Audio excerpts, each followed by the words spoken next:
Teman-teman yang dirahmati Allah, bagaimana nasib seseorang yang ketika dibangkitkan oleh Allah, amal kebaikan dan keburukannya seimbang?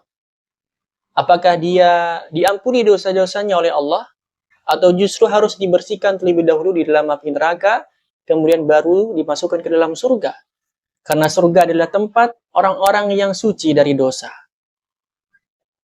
Allah Subhanahu wa taala berfirman di dalam surat Al-Anbiya, kata Allah Subhanahu wa taala, "Wa nadha'ul mawazina al-qista liyaumil qiyamah fala tudlamu nafsun syai'a wa in kana mithqala habbatin min khardalin natayna biha wa kafa bina hasibin."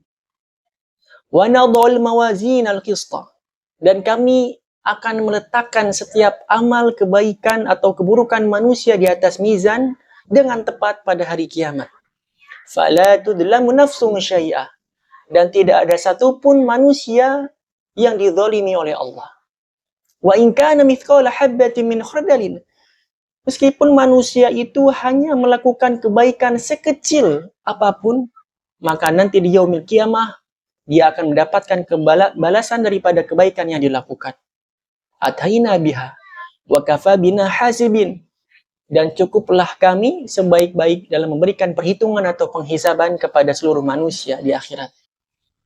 Jadi jamaah yang dimuliakan Allah, golongan orang yang amal kebaikan dan keburukannya sama nanti di yaumil qiyamah, itu adalah golongan ashabul a'raf. Satu ketika Jabir bin Abdullah radhiyallahu anhu berkata, Rasulullah sallallahu alaihi wasallam bersabda, "Wahai Rasulullah, bagaimana seseorang yang nasibnya ketika dihisab oleh Allah amal kebaikan dan keburukannya sama, seimbang?" Apa kata Rasulullah? Sesungguhnya mereka adalah ashabul a'raf. Mereka menginginkan masuk surga, tetapi mereka tidak mampu karena keburukan yang dilakukan menghalangi mereka untuk masuk surga, dan mereka terselamatkan tidak masuk ke neraka karena kebaikan yang dilakukan.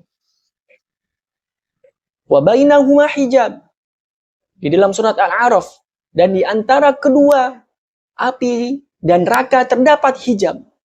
Wa bainahuma hijab wa 'alal a'rafi rijalu ya'rifuna kullam bisimahum. Jadi ashabul a'raf ini subhanallah, mereka diberikan kesempatan oleh Allah melihat bagaimana manusia dimasukkan ke dalam api neraka dan betapa dahsyat dan mengerikannya siksaan api neraka itu. Dan mereka juga diberi kesempatan oleh Allah bagaimana golongan penghuni surga dimasukkan ke dalam surga sehingga mereka menginginkannya. Ashabul a'raf ini juga pernah berkata kepada para penghuni neraka. Apa kata ashabul a'raf? Qalu rabbana la taj'alna ma'al qaumidh dhalimin. Ya Allah, janganlah engkau jadikan kami sebagai orang-orang yang zalim. Orang-orang yang zalim yang ketika diberikan kehidupan oleh Allah, kenikmatan tidak digunakan untuk dimaksimalkan beribadah kepadanya. Dan suka berbuat zalim, suka menzalimi dirinya sendiri, tidak menunaikan kewajiban yang Allah telah tetapkan, dan suka menzalimi orang lain. Kemudian yang kedua, apa yang dikatakan ashabul a'raf? Qalu ma aghna 'ankum jammukum wa kuntum tastakbirun. Hai penghuni neraka, qalu ma aghna 'ankum jammukum, sesungguhnya apa yang telah engkau usahakan untuk mencari harta, jam'ukum, kemudian kalian mengumpulkan harta itu ternyata tidak ada manfaatnya. Sia-sia begitu saja, tidak ada gunanya sekarang, wahai orang yang suka bekerja dari pagi sampai malam, kemudian melupakan kewajiban mencari bekal yang sesungguhnya, yaitu beramal saleh. Wa ma kuntum tastakbirun. Kemudian dengan harta yang engkau banggakan itu, engkau menjadi orang yang sombong. Begitulah perkataan ashabul a'raf ketika diletakkan di atas a'raf oleh Allah. Dan ashabul a'raf ini, teman-teman yang dirahmati Allah, ternyata nanti mereka akan diberikan waktu sampai semua manusia dihisab, baru yang terakhir adalah ashabul a'raf. Kemudian kebanyakan ulama berpendapat bahwasanya ashabul a'raf ini ternyata adalah ahli tauhid. Mereka beriman kepada Allah dan suka beramal soleh. Hanya saja mereka terkadang suka khilaf sehingga berbuat keburukan, dan keburukan itu menyamai kebaikannya. Kemudian, kalau kita bisa mengambil perkataan Ashabul A'raf, ternyata harta yang kita usahakan, kita bekerja dari pagi sampai malam, jika kita tidak niatkan harta itu digunakan untuk diinfakkan di jalan Allah Subhanahu wa taala, ternyata harta itu menjadi sia-sia. Oleh karena itu, kata ahli tasawuf, rezeki yang paling rendah adalah harta. Rezeki yang paling tinggi adalah kesehatan. Rezeki yang paling utama adalah memiliki anak soleh dan soleha. Dan rezeki yang harus kita syukuri adalah rezeki mendapatkan husnul khatimah.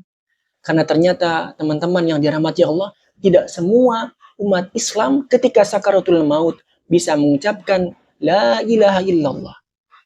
Seperti ada satu kisah nyata, yaitu pengalaman daripada seorang dokter yang sudah bekerja puluhan tahun. Dari sekian banyak pasien, ratusan mungkin ribuan, ternyata kata dokter tersebut yang beragama Islam, yang mampu mengucapkan la ilaha illallah Muhammadur Rasulullah ketika sakaratul maut bisa dihitung dengan jari. Kata Rasulullah, barang siapa yang bisa mengucapkan la ilaha illallah di akhir hayatnya, dakhalal jannah, maka dia masuk surga. Itulah yang kita cita-citakan. Mudah-mudahan dari Ashabul A'raf ini, dari kisah Ashabul A'raf ini yang sudah dibocorkan oleh Allah. Dan nanti bagaimana nasib Ashabul A'raf? Ternyata Ashabul A'raf ini pada akhirnya dimasukkan ke dalam surga oleh Allah. Berkat apa? Berkat rahmat kasih sayangnya.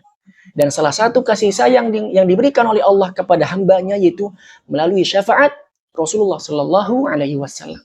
Maka perbanyaklah sholawat. Dan kita niatkan kita ibadah yang kita lakukan ini tidak hanya untuk sifatnya duniawi saja. Tidak ingin dicap menjadi orang yang alim. Tetapi jauh lebih dari itu, kita mengharapkan rahmat dan ridho Allah Subhanahu wa taala. Karena kalau kita mengandalkan amal yang kita kira sangat pas-pasan amal yang kita lakukan, sangat kurang sekali. Dan mulai dari sholat, puasa, berzikir sangat jauh dari orang yang muttaqin. Maka tidak ada harapan yang kita gantungkan kecuali ridho dan rahmat kasih sayang Allah Subhanahu wa taala.